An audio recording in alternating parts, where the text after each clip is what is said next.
وزارة الصحة في غزة أعلنت عن خسائر في الأرواح والشهداء الفلسطينيين في غزة من 7 أكتوبر اللي قبل اللي فات، يعني سنة وشهر تقريبا، بلغ 43,799 شهيد و103,601 مصاب وجريح.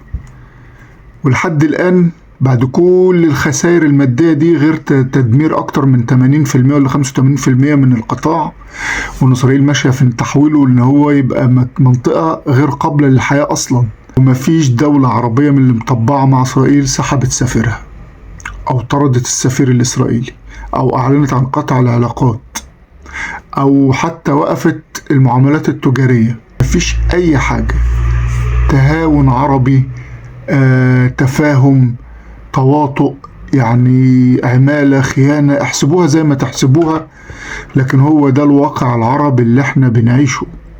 استحالة الأرقام اللي بتحصل في غزة ولبنان دي كان ممكن تحصل قبل كده، وفي علاقات بيننا وبين إسرائيل كعرب، أو مفيش تدخل عربي بشكل ما، دعم بالسلاح، دعم بأي شيء.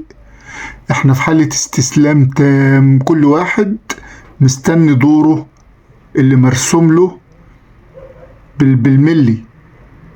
خلصوا على غزة ويضموا الضفة زي ما بيقولوا في إسرائيل، وأمريكا بتأيد ده. هيضموا الضفة وهيستولوا على غزة، واديهم بيروقوا لبنان وهياخدوا الجنوب، وبعدين هيخشوا بقى على سوريا.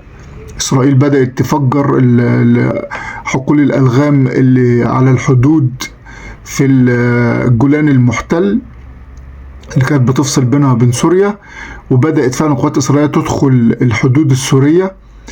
وفي كلام إن الأردن اللي جاية، المرحلة اللي جاية على الأردن، وبعدين إن شاء الله هيتفرعوا لنا احنا بقى، ويبقى مفيش أي حد تاني معانا، ويعملوا اللي هم عايزينه.